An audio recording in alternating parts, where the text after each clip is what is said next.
Welcome to Not Milk Never Milk. Subscribe if you're lactose intolerant. In this video, I will show you how to open a Nissan Altima key fob. First, gather your tools. You'll need a small flathead screwdriver and a fresh CR2032 battery. Look for a small slot on the side of your key fob. This is where we'll begin the process. Carefully insert the flathead screwdriver into this slot. Apply gentle pressure to start prying the two halves of the fob apart. Take your time to avoid damaging the plastic casing. Once the key fob is open, you'll see the internal components. Carefully separate the two halves, making sure not to lose any small parts.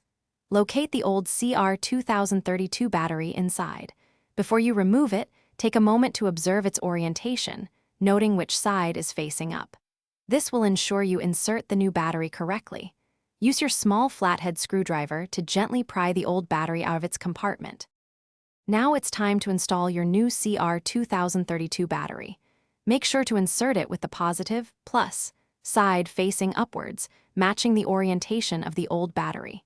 Gently press the new battery into place, ensuring it sits snugly and securely within its compartment. Once the new battery is in, carefully align the two halves of your key fob. Press them firmly together until you hear a click, indicating they are properly sealed. After reassembling your key fob, it's crucial to test its functionality. Go to your Nissan Altima and try the lock, unlock, and trunk release buttons. Confirm that each button responds correctly and that your vehicle reacts as expected.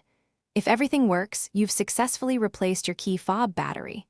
Remember, a reliable key fob makes life easier. Also, for ultimate comfort and durability, check out Darn Tough Socks with a lifetime warranty. You can find a link to those, along with other great deals, in the description below this video. Thanks for watching. If this was helpful, leave a like and consider subscribing. See you next time.